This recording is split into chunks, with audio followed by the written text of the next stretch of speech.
Gibby, are you ready for a little football? High school football? I can't wait, baby. Thursday night, let's get it on.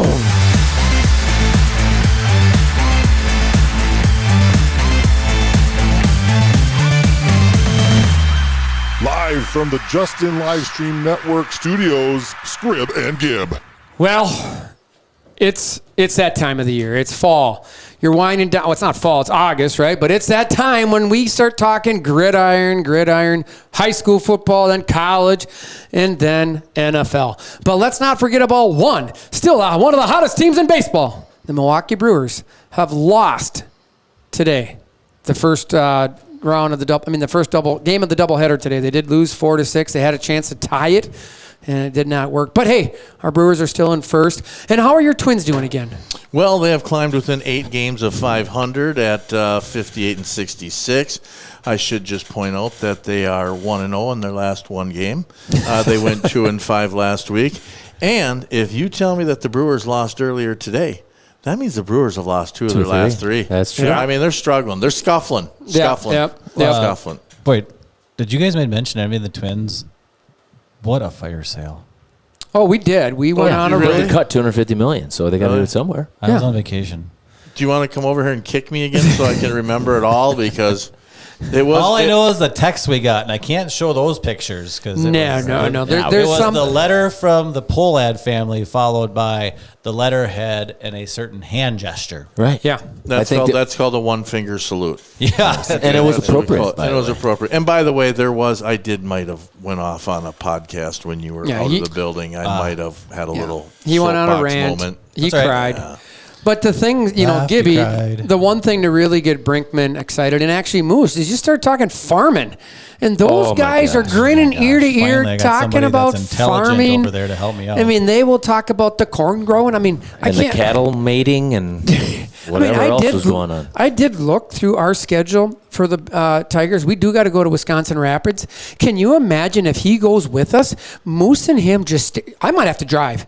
I'll have to sit in the front. Just for our safety. And then they'll be both out the window just looking, oh, my God, look at the corn. Oh, that guy's out there plowing. Oh, chisel plowing, normal plowing. Oh, he's spreading manure. Oh, it could be a good trip, boys. Good. You got that out of you now? Yeah, I do. All right, what we're going to do here is a little, area I'm fired up. It's the first time we've ever done this. Of the, we're going to do the Big Rivers. We're going to do the Dunn St. Croix in the middle border. And it's going to be fun. Just talking high school football, local schools. This covers basically a lot of the area, so it'll be fun. And we've kind of each assigned a little bit of responsibility. So, yes, to everyone at home and who listens, it is surprising. Andy Brinkman can be assigned some responsibility and follow up with it. It's something we didn't know if it could happen. I mean, Gibby, we talked about it behind his back multiple times and say, will he shine in this moment? And I think he did. We'll find out. We'll see. I mean, first time for everything, right? Yes, I agree. Well, let's go. All right, well, let's jump into it. We're just going to kind of start off so Brinkman will go, and we're going to ask him intelligent questions. Hopefully get intelligent answers back. But give us your little preview of the Dunn St. Croix County. Dunn St. Croix Conference. Oh, he even knows the conference. All right, we're moving. You can't get nothing by this guy. So this will be the last year of the Dunn St. Croix Conference in football that is currently constructed. There should be some really good football to be played. Next year, the conference is going to lose Turtle Lake and Clear Lake, who leave the conference to go to 8-man football, while the conference will welcome in Osseo, Fairchild, and Chippewa Falls McDonald.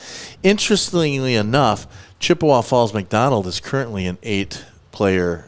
And they're in the 8-man league. They're going back to 11. Okay, did I hear Turtle Lake's going to 8-man? Mm-hmm. Turtle Lake's going to 8. It's Turtle Lake math. I think they're having a hard time counting the number of players that had to be on the field. Yeah. After Brian Scribner went through, it just went. Well, I mean, double digits. They ran out of fingers to count with. We know 8. Yep. Well, there's a lot of controversy there. Actually, there was the whole idea of trying to do the co-oping with Clayton. That got shot down, so, at the end of the day, Clayton ended up co-oping with Prairie Farm for all sports now. Oh. So it's going to be an interesting thing where Turtle Lake lands. Prairie Farm from Clayton? 20 miles probably, 15. That's a little bit of a ways. Track, isn't it? Yeah, and, let's be honest, it's not like it's just down 63 or something, right. Turtle Lake, Clear Lake is a little bit, it's down 63 a little bit easier, but that's a big area. So I don't know how it's going to go. I know this coming year there are some sports that will, and then the following year everything is co-oping for Prairie Farm and Clayton. So would that? Can I just ask yeah, a of course question? you're going to because you're so in tune with Turtle Lake because you have roots there. Yeah, I do. Is it something where if they would have co-opted with Clayton for football, that Turtle Lake and Clayton probably would have co-opted together for everything at some point? That's what the it got brought up to the Turtle Lake School Board was co-oping for everything. What's your thought on that? Can I just ask? Yeah, 100%. And the reason I ask is I co-opted for football growing up. Yeah, so you did. Again, they co-opt for baseball, track, and I think wrestling already. They had been in softball. So my thing was knowing where the smaller schools are declining. Turtle Lake and Clayton were? Yeah, for just those. Okay. Knowing where the schools were declining, and just over the years of moving down here, and everybody knows my opinion about like New Richmond, and when I talk back with kids from or my friends from Turtle Lake, it's like, hey, you gotta put the time in down here, and I just will use Bennett as we talked about the football team last year. Bennett, played some as a junior, not much. I felt like he was a good enough athlete to potentially play as a junior, but there's a lot of good kids in front of him, right? Mm-hmm. Just like kids we're going to talk about this year that are going to get their opportunities as seniors. But in Turtle Lake, he no undoubtedly would have played. I mean, you don't come down here and lead the Big Rivers in interceptions and not be able to play in Turtle Lake. But my point is I think it's just more competition down here. So I think if they would have combined, I think it would have been a great thing for both of them. I think that competition would have elevated everybody. But I also understand why some people didn't want it. It's just I think it's unfortunate. I totally do, and I agree. I talked to some people. Everybody, I know Gibby probably knows a gentleman named Mike Mom. Him and I talked because Mike graduated with my brother a couple years older than me. But I mean, back in the day, we had some really good teams up there in Turtle Lake, in Clayton, and we competed against each other a lot. If you talk volleyball, my sister was on volleyball teams at one state. Their biggest competition was usually Clayton. Well, Clayton won multiple times after that. Put those teams together, holy smokes, basketball. Just all that would have added. So it's, I wish maybe. I just wish people would step back and saw the bigger picture of it's going to elevate everyone. But I also understand why their roots, right? That is their hometown. I know it would never come to this, but if people would come here and say, hey, you're going to co-op with River Falls or Hudson, there'd be a lot of people going, what the heck, right? Mm-hmm. But it's different. I know that, right? But I think it would have been good, Justin, back to your question, right? And it's interesting asking. I grew small town, too. They're right next to each other. They're so close. It's like it seems so simple. Just an outsider looking in, it's so simple for that to happen. You have, you're creating, now you're staying 11-man football. You're not going down to 8-man, which is, to me, no offense to 8-man teams. It's different. It's a different game. It's a track meet. You put them on turf and it truly is a track meet. Yeah, I know it. Yeah, I think, and then you get some of the teams like Luck at one time. Luck, won state a couple of years ago when it first came out, and at one time they had 26, 27 kids out for 8-man football. So now you're getting to the point where it's almost like you're too big for 8-man, but how do you go back? Because then the next year who knows if you graduate a big class. So it fluctuates. But it is what it is, and I think that's the thing. Yeah. It is what it is. I talked to a couple coaches in the Dunn St. Croix. I talked to some fans down there, and while everybody seems to believe that there's going to be one team that's going to dominate that conference, there are going to be 4 teams that should end up right behind them. So here's my preview of the Dunn St. Croix conference and my predicted order of finish. Number 1, I'm going to go with Boyceville. Boyceville starts the season by bound. They're rated number 2 in the state. Quite frankly, anything less than their final game being played on the carpet in Madison is going to be a disaster of a season for them. They are that good. They had Edgar on the ropes last year in the Division 7 semifinal. They were up by 10 points with 7 minutes left. They were up 20-10, and they found a way to lose that game 21-20. Because Edgar, weird, once again won a state title. they are being pushed up to Division 6 this year based on placement points. A couple key players to talk about from Boyceville that everybody says to keep an eye on. Carson Romehild, he's a quarterback, D-back. He was the Dunn St. Croix Offensive Player of the Year last year. interesting how this happens in small schools, because you're going to hear me talk about this again later. His uncle is the head coach at Boyceville. His dad is the athletic director at Boyceville. So Romehill, big Prairie Farm name. So Brian Romehill. Now, the only thing I don't know, and I should have looked this up, I don't know if his dad is, because I believe the head coach is Brian Romehill, isn't it? Or is that Yes. it is. Okay, so that's Brian Romehill, would have been a year older than me, played from Prairie Farm. Very good athlete, quarterback.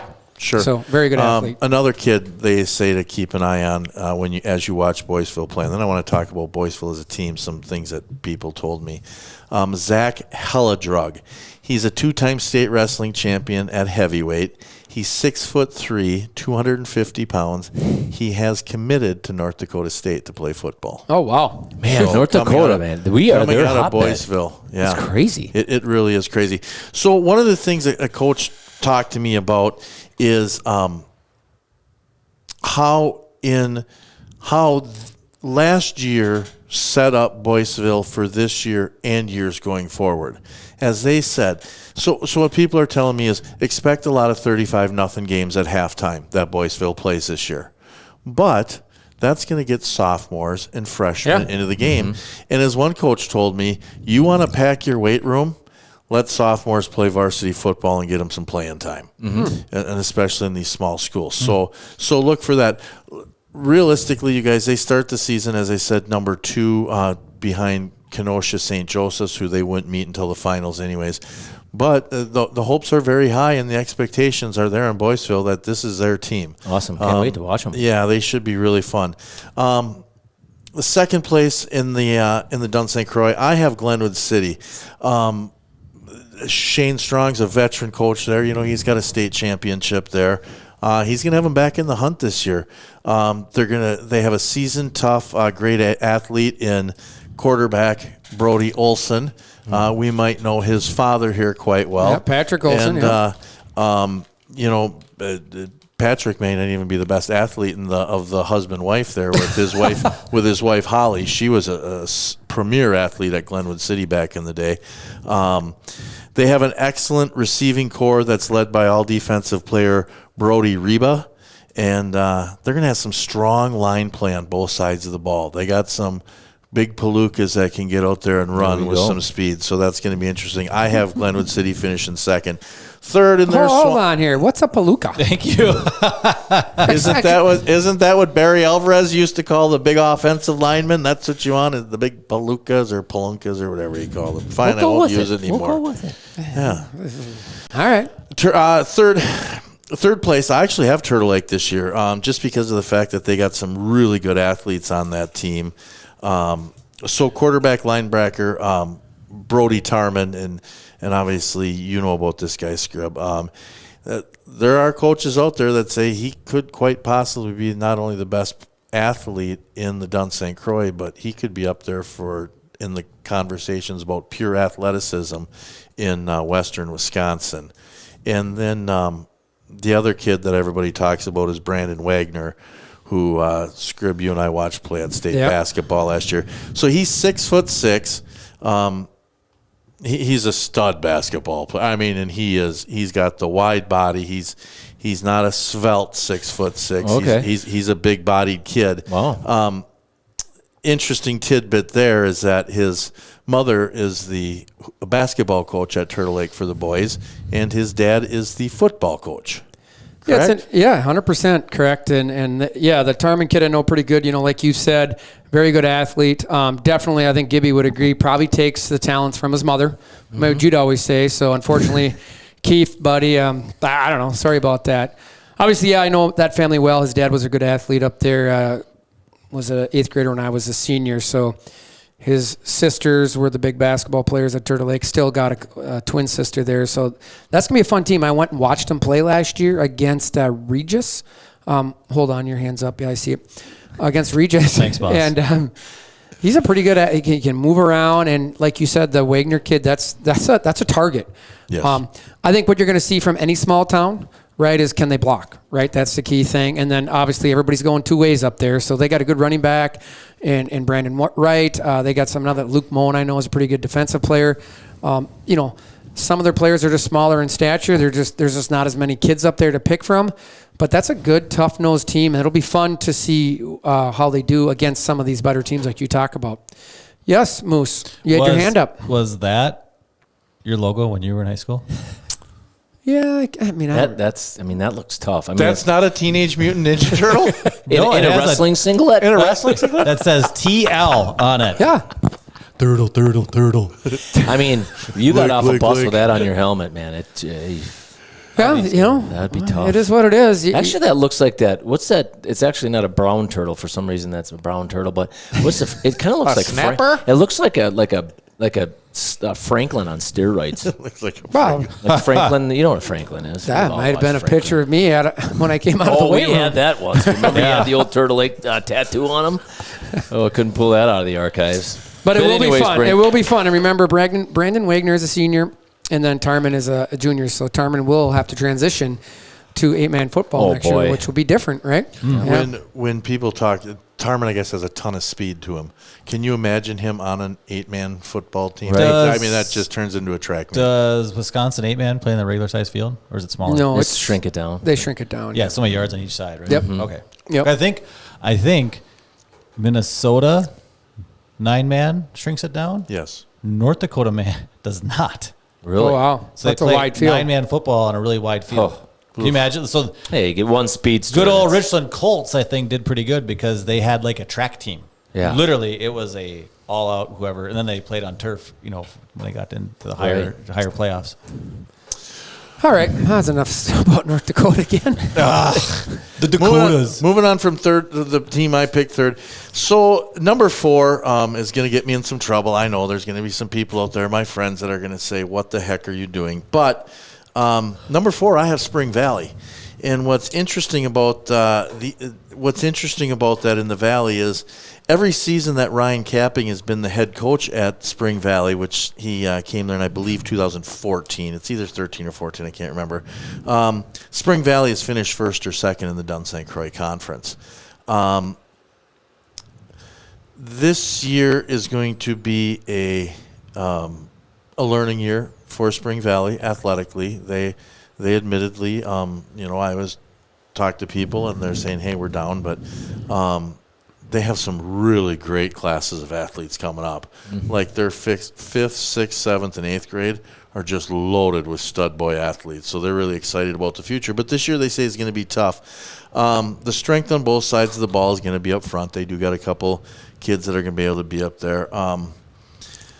They're going to need some breakout years from some of their young, skilled position players. And for the first time in 21 years, they're going to camp looking for a quarterback. They did not have a starter that they had built in. So, Spring Valley, I think it's just going to be a harder season for them, but they will rebound quickly.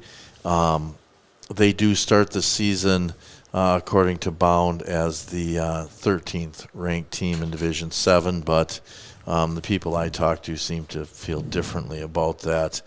Elmwood Plum City I have in 5th place. Interesting story here is that they made the playoffs in 2023. The head coach switched the offense last year, and they fell to 2-7. Now, this seems like a lot for a Division 7 school, but they have 12 returning letter winners and 5 starters on each side of the ball. So that should definitely help them rebound from 2-7. Both their leading rushers return, along with some talented skill position groupings. One thing there, though, what about Elmwood Plum City, which is interesting to me, you switch your offense, fall to 2-7, but return, your 2 leading rushers. You plug a few holes there. That could be a team that rebounds very, very quickly, depending on how that offense shakes out. And absolutely, I mean that's kind of interesting, because I think a team that switch an offense, you take a step back, but return enough skilled positions, that might be the year you can see a little springboard. So that'll be a team to watch, see if they rise up potentially, because I don't know. That's an interesting one. They did lose 4, I believe, of their 5 offensive linemen from last year, so that's. Well, they've been good. You mentioned that earlier. Good preview. Sorry. Well, you just started talking. You didn't even ask me what the heck was going on. That's what I do. Gibby, are your headphones on? Gibby, can you hear me? I am. Okay, good. I want to make sure. Check. Hey, Number six in the Dunn St. Croix, I have Clear Lake. Neil Larson takes the reins for Clear Lake this in what will be their last season in the Dunn St. Croix Conference. They had 2 wins last year. One of those was in DSC play. Based on what I'm hearing, it might be tough for them to top that. They did play 2 quarterbacks last season. Both those guys return. Other than that, I really have not heard a ton about Clear Lake, just that they are expecting another tough season up there and on the lake. I don't know if you have anything to add to that. Nope. You don't. Lastly in the Dunn St. Croix Colfax, another season, another coaching change.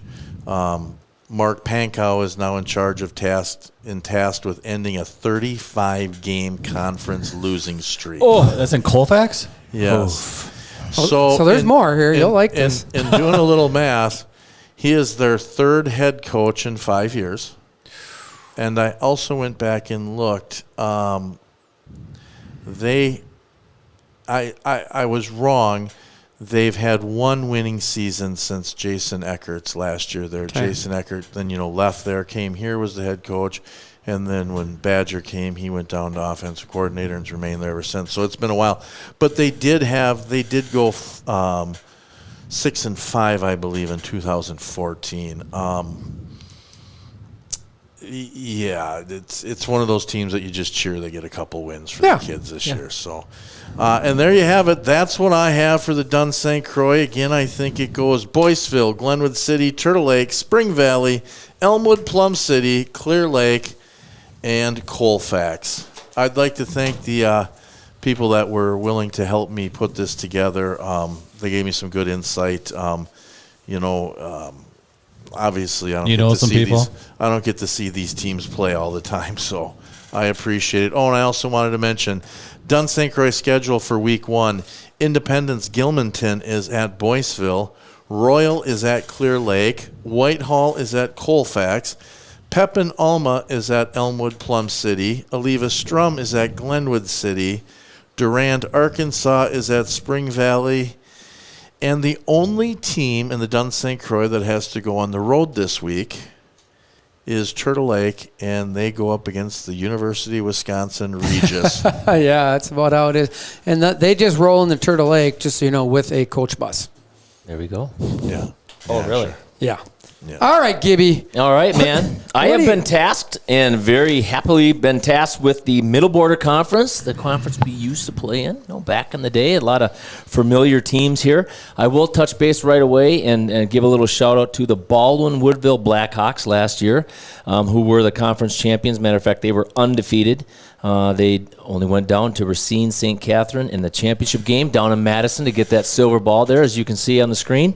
26-22, one heck of a game. I really was hoping that they were going to pull that out, led by their senior Gavin Sell, who now I'm going to give you guys a guess of where Gavin Sell went to college based upon the conversations that we've been having. I already know. North Dakota State. Yeah, so good luck to him. I was emailing back and forth with his dad and wishing Gavin all the luck. I think they're going to play Gavin out at linebacker out there at North Dakota State. Gavin played a two-way player last year at defense and was a heck of a quarterback. But I'll just roll right into Baldwin then. Speaking of offense, my vital system stat of the podcast here is going to be they need to replace 3,000 yards of offense. Wow. Which is going to be tough to do. Again, with studs there, but Coach Dan Kiefer, he's a hell of a coach, and I don't doubt one bit that he'll have everybody in there. But they did have a total of 6 first-team all-conference players that graduated last year. So, oh my, you're losing a lot off that team, but they were extremely talented. They do get back all Middle Border Conference lineman Trevor Murdoch. He's back. He's going to anchor that O-line. And then a couple other athletes to take a look at would be Dane Vienendahl, wide receiver who carries the ball quite a bit. He's also an all-conference DB. And then Drew Vienendahl. He was an all-Middle Border Conference D-end in 2024. So they do return some talent, and there's no doubt I think Coach Dan Kiefer will have his handful and try to replace those 3,000 yards on offense, but I think he'll be just fine in doing that. Prescott last year also went 6-1 in conference play. They were 9-2 overall. They did lose their quarterback, running back, and wide receiver. The good news is for the Prescott Cardinals is the quarterback battle in camp this year has been a good one. And as you can see there on the screen, they do have an all-conference cornerback, Kobe Russell, as you can see there on the screen. He's 5'11", 180 pounds, and has committed to North Dakota State. North Dakota State. This is just unbelievable. So good luck to him. I would like to throw out one stat about Kobe Russell. They tell me that last year opposing teams threw the ball 13 times his direction. He had 4 interceptions. So not bad. And they do get Andrew Lesso back this year as an RB1. He did have 40 to 50 carries last season, and Charlie Roll will be the beast in the O-line and help lead that group.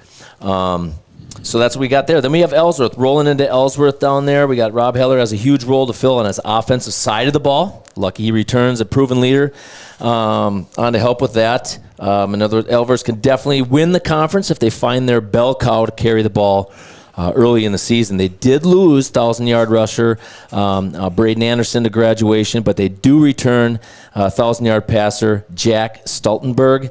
Omar Colson, and he had 500 yards receiving. He's also returning, and a big old frame tight end, George Roll, is also there. So up front on both sides of the ball, Chase Crescent gives Ellsworth a versatile, tough player on the inside. So Ellsworth should be tough, but again, they got to find a way to run the football. If they can do that, they could compete towards the top there. We're going to roll in next here with Altoona.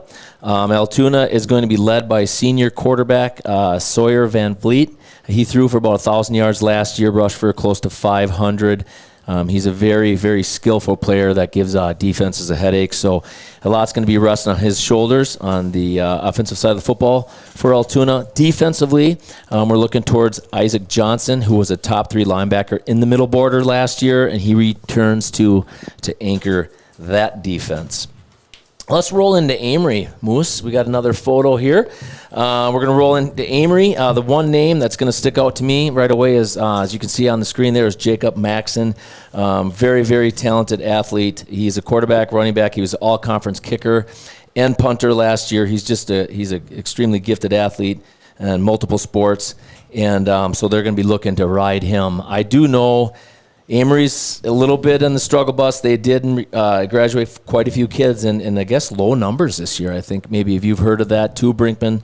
I mean, matter of fact, they're having a hard time having a great practice with the low number of kids that they have out for football. Yep. Oh my! That's I think it's just themes with schools, and depending on what they got going on in the towns, it's unfortunate because it's such a good sport, and I think for Jacob, obviously, that's a little close to my heart because that's my wife's cousin. Very good athlete. Would love to see him excel. And like you said, just a great athlete all the way around, can do a lot. He is. But Keaton Wallen is a good player too, man. They got some talent. They just got to get enough people to around them. And that could be a team that could shock a few teams, I think, depending on how they end up. But again, you got to have kids showing up. Yeah, you do. And low numbers because here's the deal. You never even want to talk about this because I hate about it, but a couple kids get dinged up. It doesn't even have to be season type in it, but your numbers are low. That's tough because now you got kids maybe playing positions that they don't normally play because you got to do that just to fill young kids that aren't ready to play yet. So that can put you in a really difficult spot, and you just hope that doesn't further other kids that aren't even ready to step on the football field yet at that level. Yep. It's when it comes to the Middle Border Conference, 2 people. The coach at Prescott, Jordan Hansen, I believe his name is, and Humpel. Yep. They get talked about very much about how their leadership is making their teams very competitive. Sure. That's good. Just like your guys' producer leads you guys. Yeah, exactly. Keep going, Gary. In such a mature fashion. I agree with that. We're going to roll into Somerset. Somerset came off a little bit of a tough year last year at 2-7, 1-6 in conference play, and they do lose a stud in Kane Donnelly. Donnelly did go to college to play football. However, not at North Dakota State. He is now down there playing quarterback for Winona State. But he had 1,100 yards rushing. He had 1,000 yards passing and 20 rushing touchdowns last year. So it's going to be tough to replace. That's going to be really, really tough. So I think, a lot of the success of the Somerset Spartans will come off filling that role at quarterback. They do get Blake Fox back as their RB1, and they do have a big target, strong player in Lane Pinska at tight end. He will be a great target for whoever does take over the quarterback. They're going to have to throw him the football quite a few times to find any success there offensively. And speaking of Pinska, he's also a special player on defense. He's a big kid, 6'4", 190 pounds, hybrid defensive end, offensive linebacker. Reading some stuff on him. Hutter just loves him. Very, very smart player, runs side to side, and has an attitude to go with it. So he's going to have to anchor down and keep those scoring chances to a minimum, I think, for the opposing teams, making sure that offense can score. What was his size? He's 6'4", 190. Yeah. You talked about North Dakota State. Like they look at almost like athleticism, obviously, but frame size is what I want. I would totally agree. That's their big thing, and that's why I was just like, wait a second. He said 6'4". Yeah, I mean 190. Yeah. I mean that's and they'll look at frames like that, and they'll say, hey, we'll take a chance on it. Yeah, we'll put 30-40 on him, and he'll keep his speed. No, it's amazing.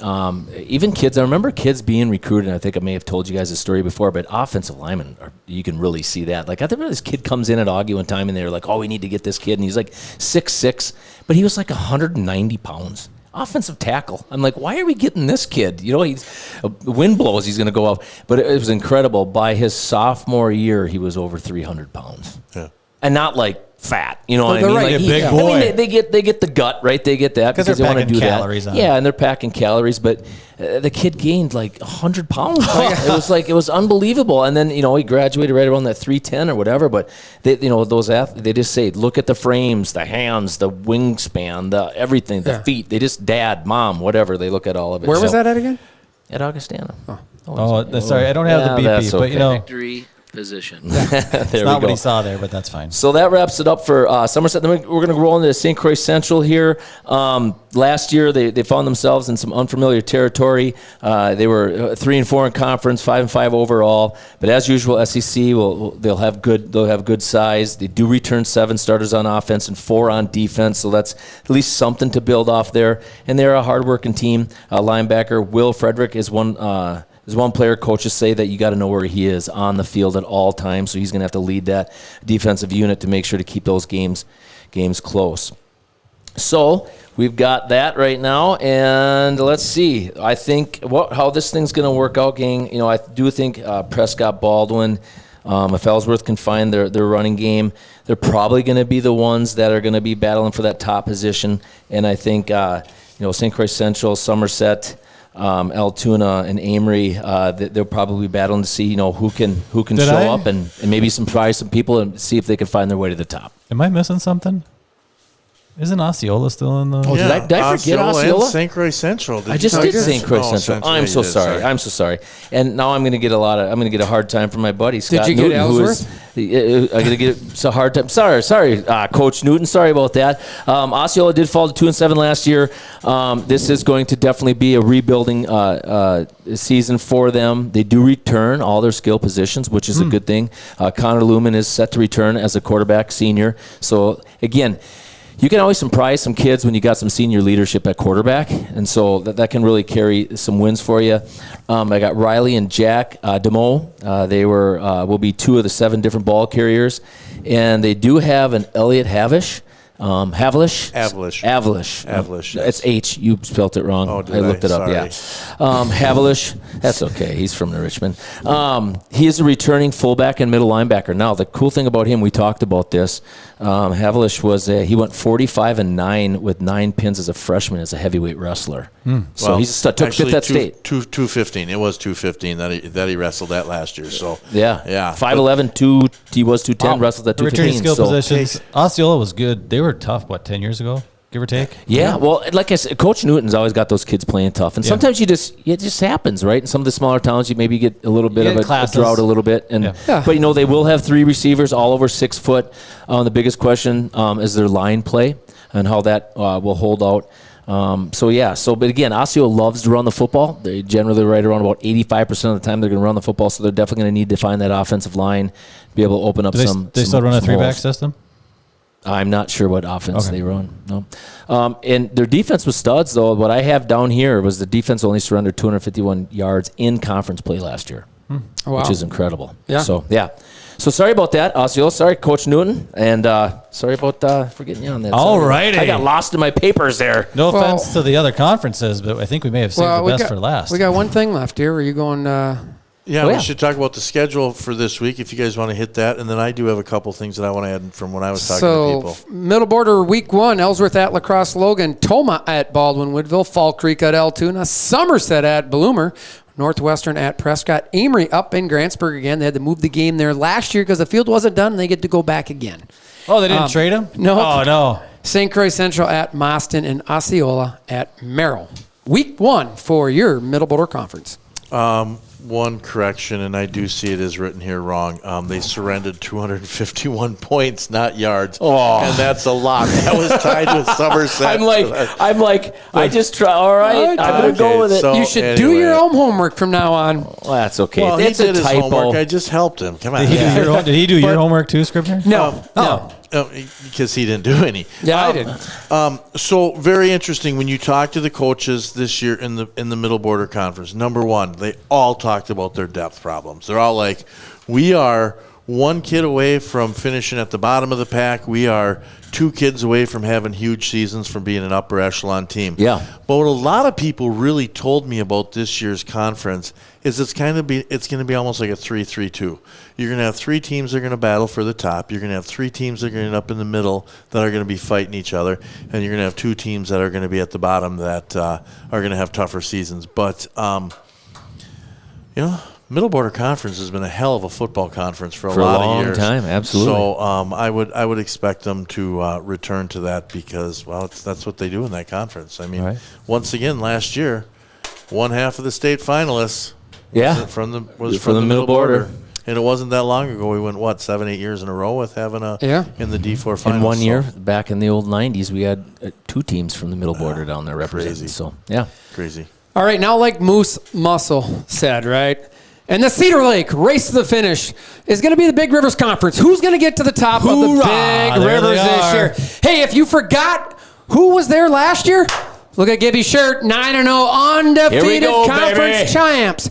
So last year, New Richmond captured the outright Big Rivers title going undefeated, the first time in the New Richmond school history of doing that. The Tigers would advance all the way to level 3 and losing to Rice Lake, a team they had beaten earlier in the year. Tough game, fun game. Just didn't work out for us, right? So, again, Rice Lake made it all the way down to Camp Randall and lost a close one to Slinger. And without, let's be honest, Rice Lake did lose their quarterback. And that he's probably, a stud. And that would have been a big one, I think, for them with a potential chance to go back-to-back. Now, just for the record, I know there's some extra teams in there because that's actually the actual Big Rivers Conference. Remind people, it's a split conference. It is a split conference. So the conference for this year for football, remember, it's New Richmond, Hudson, Rice Lake, River Falls, Menominee, Chip, and Superior. And then if anybody's forgotten, we're a closed conference. So then we play the other half, which is Fox Valley Association?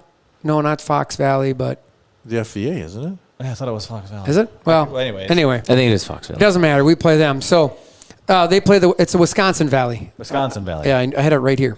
So, again, we're going to leave and highlight New Richmond for last because everybody's going to want to jump in, but I did want to bring something up. They do lose 4 first-team all-conference, 1 second-team all-conference player on offense, 4 first-team defensive players, all-state linebacker Trevor Solon, and then 2 second-team defensive players for the Big Rivers as well. So they're losing a lot, but we will get to that.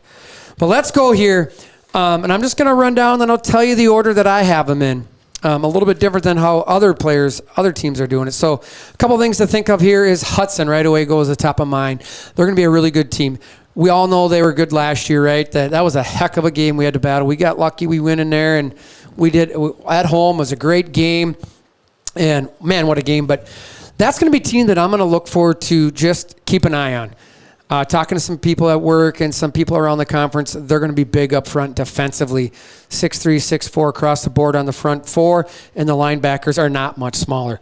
Big defensive line along with really nice athleticism for linebackers. They're going to be tough to run on. I think we've seen that in a lot of years. They have a lot of numbers, right? They're always tough. They're always big. The one thing that we always say is somehow we figure out how to beat them. I mean, not consistently, but we've been able to do it. I think we've used our speed, right? So they're going to be a team to watch. You know, it's an Adam Knowles team. He always has big numbers, and he always has them ready to play. Offensively, they returned Cooper Adair, the quarterback. Remembered him. He's good, man, and I think when they started going to him more in the second half, that was kind of the difference. He's more of a thrower versus a runner.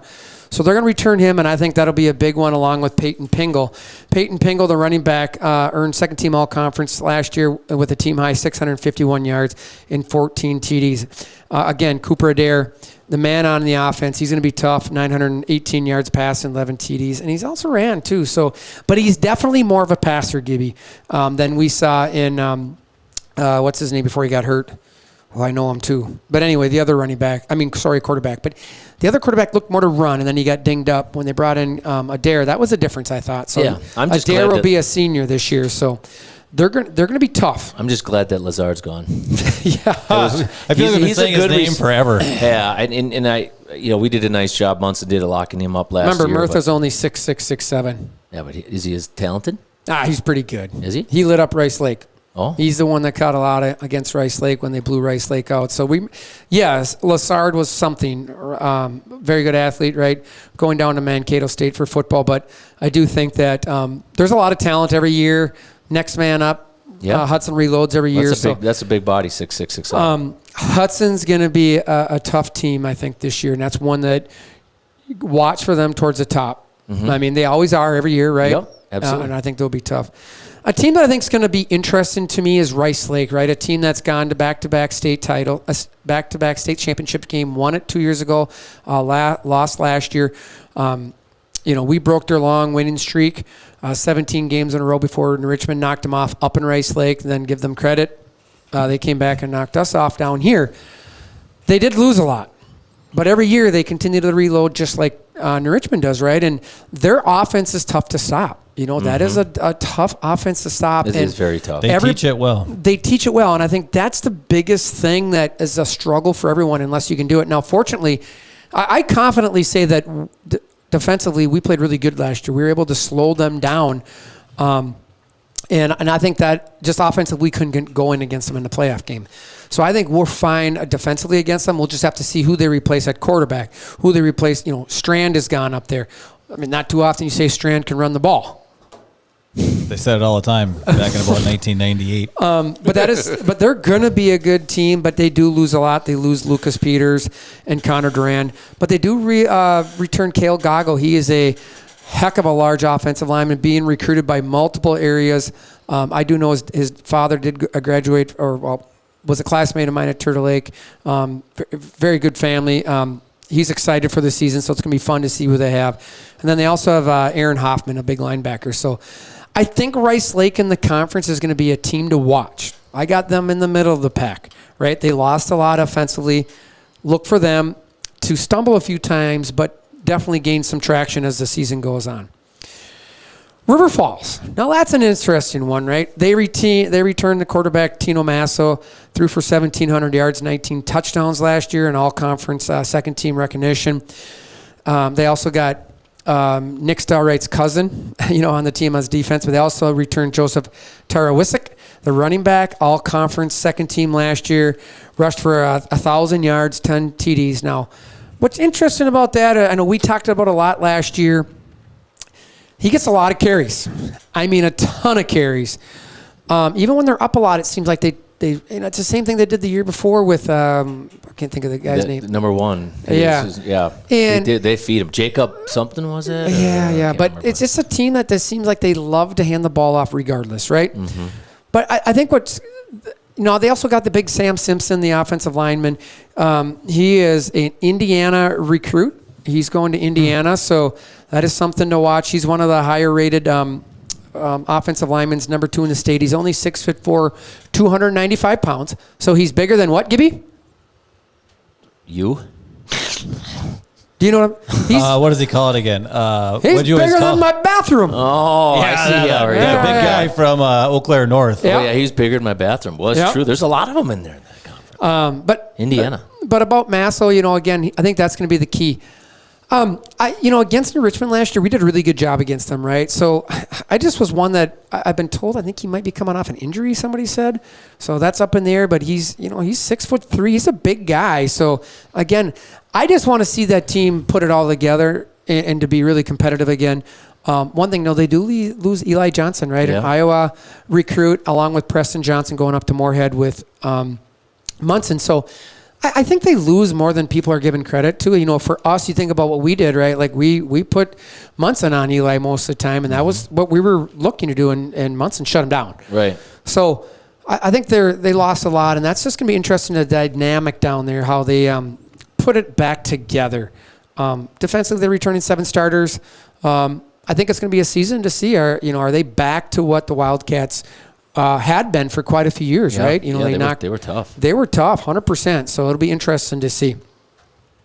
Menominee. I don't even know where to start there. Menominee, for years was a team to beat, right? In the Big Rivers.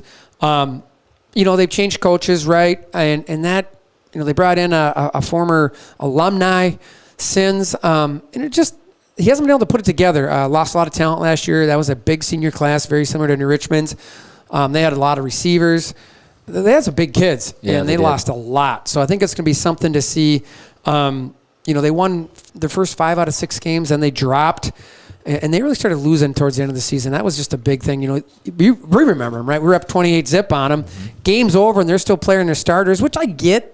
But, man, if you get one of your big guys hurt, what are you doing? They're right. controversial, right? But they're a team that I think is going to be they're going to be down. And Wisp Sports has them at number 5 in the conference. I think they might be lower than that. Okay. I really do. A team that I think you got to watch out for is Chippewa Falls. They went 6-3 last year, lost a lot of speed, but they also got some New Richmond there. Adam Schultz's kids coming up. They're got 2 fast. twin boys that are quick.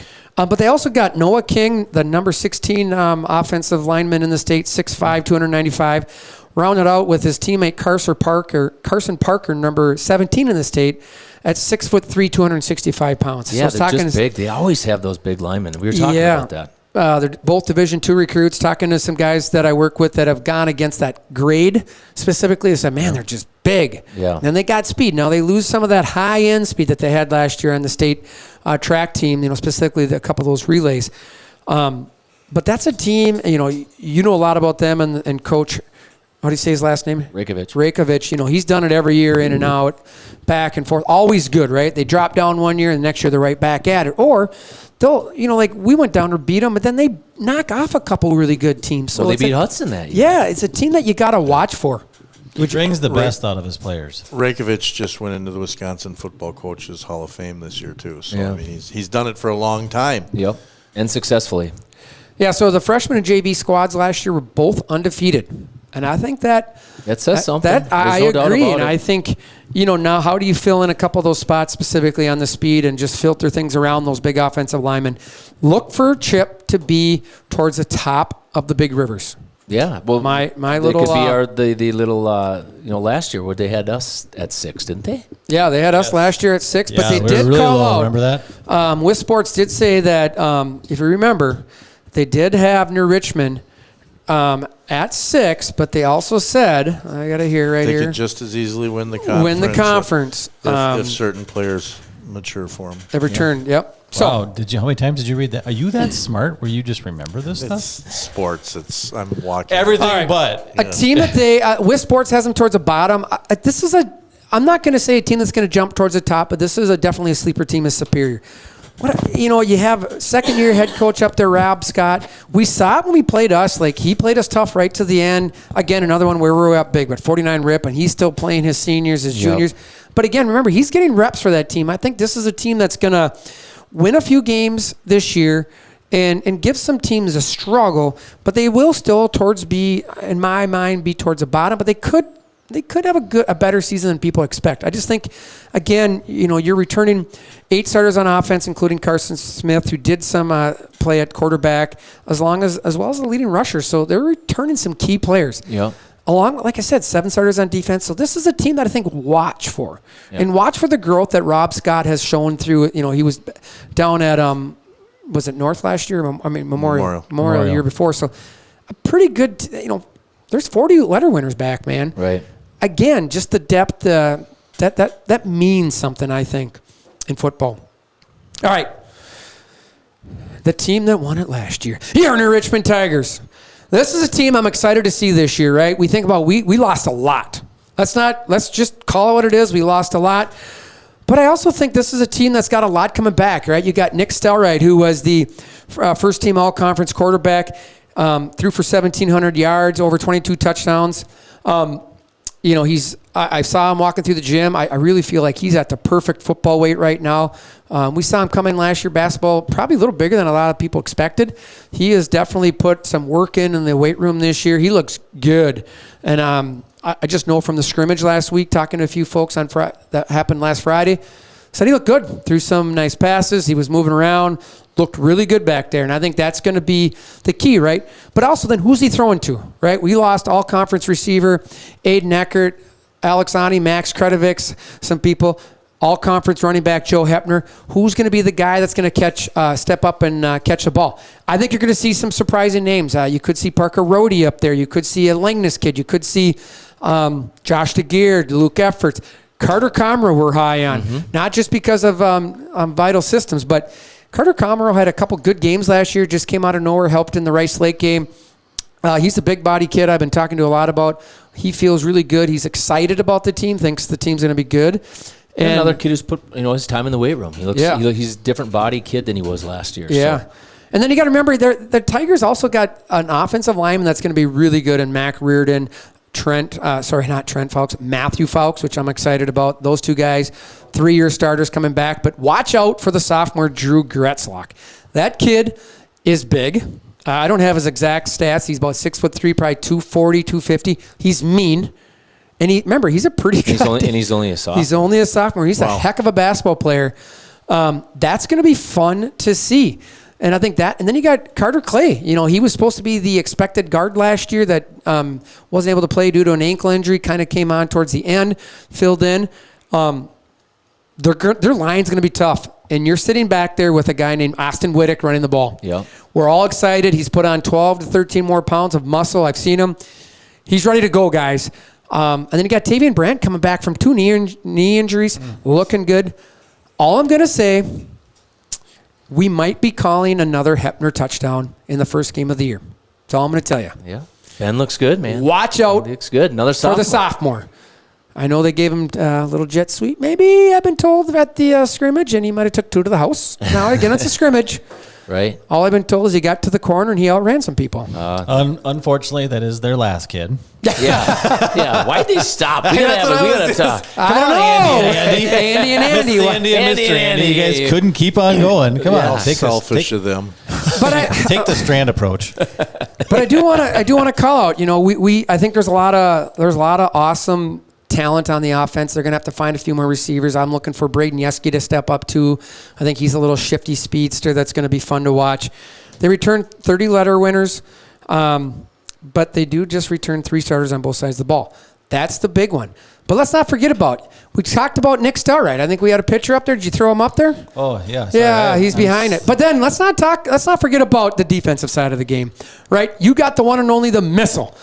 Oh, yeah. Jamison Unger returning. I know I've talked to his dad. He's excited. Unger's excited. He's put on some weight, worked hard.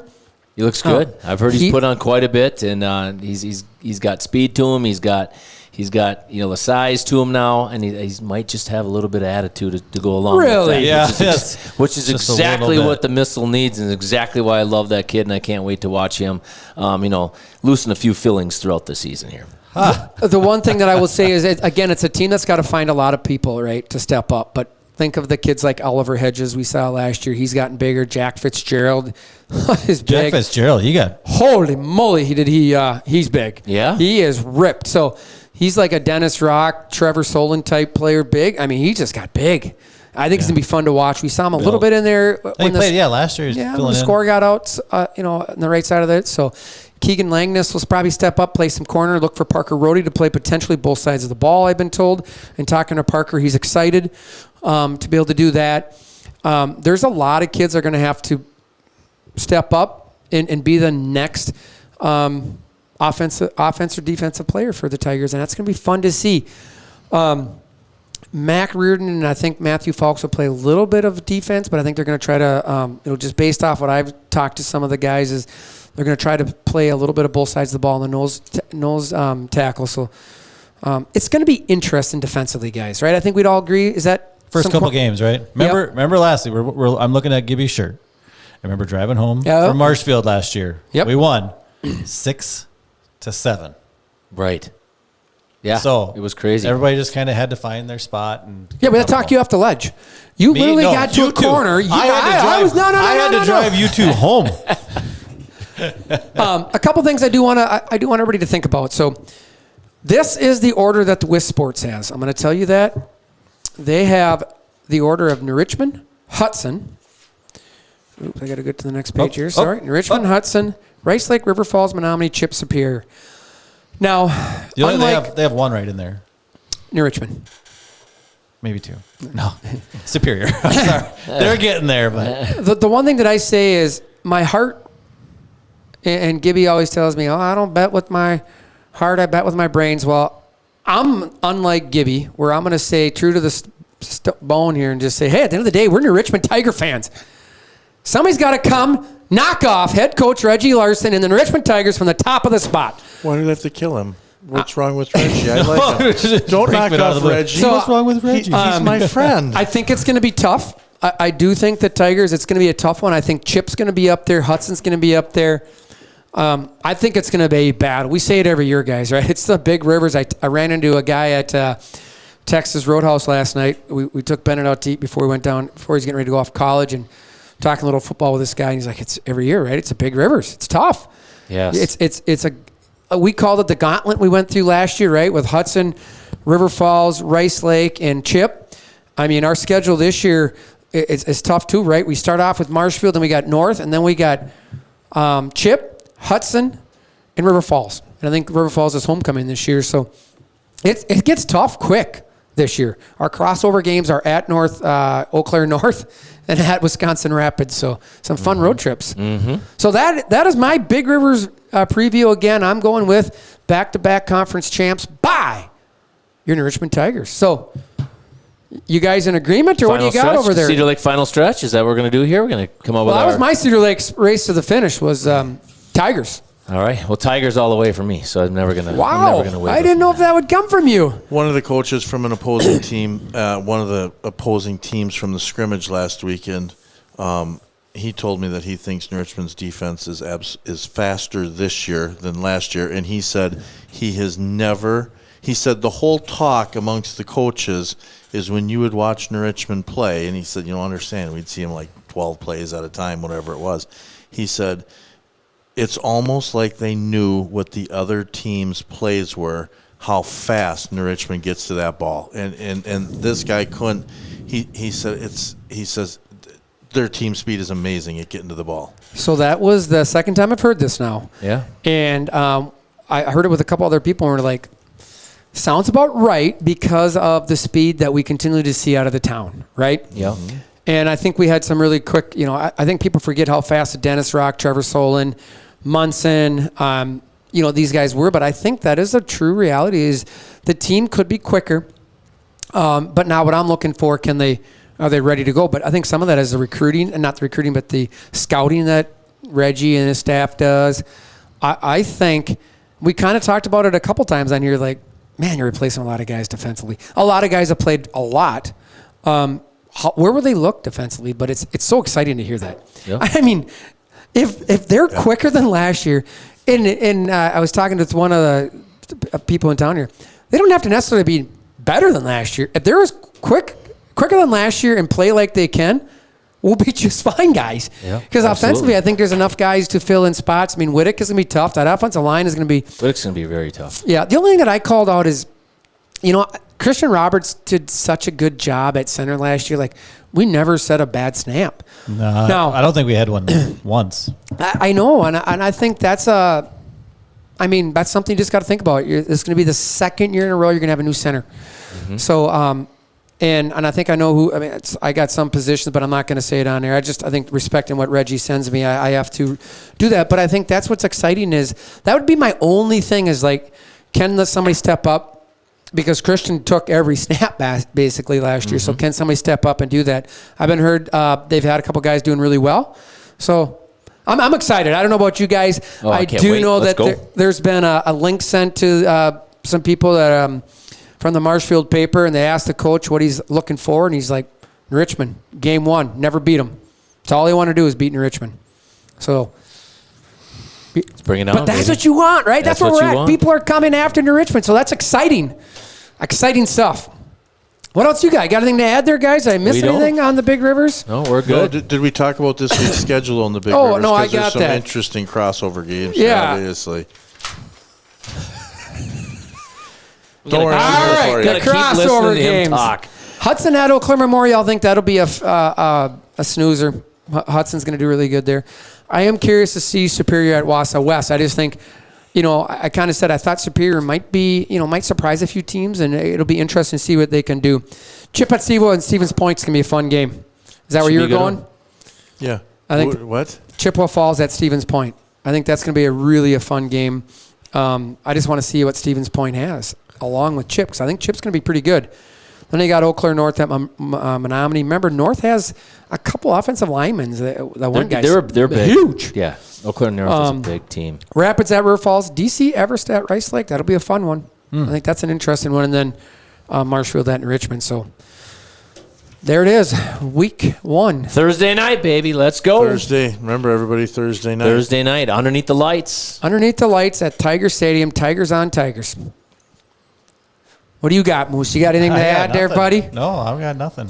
All right, that is your Scrib and Gib area football preview. I'm just pumped. I can't wait. I mean, the best thing about it is, too, is a lot of the Big Rivers plays on Thursday. We can go watch some games on Friday if anybody wants to ride along. Absolutely. Yep, let's do it. All right, check out Scrib and Gib for all your fun podcasts. We also got a special edition podcast going where we interviewed Bjorn Bonneman, one of our former graduates. And again, we will be pushing out the MRT 25, the 10 seniors that went on their trip. I did watch it all. It's great. You got to check it out. We'll be pushing that out. We're big supporters of that senior class and all the sports that they were big sports guys here, so contributors. So they're fun. So we'll push that out. I'm Scrib. And I'm Gib. On the brink. On the brink. We didn't even do that, but you cried earlier. And we got Moose on the loose.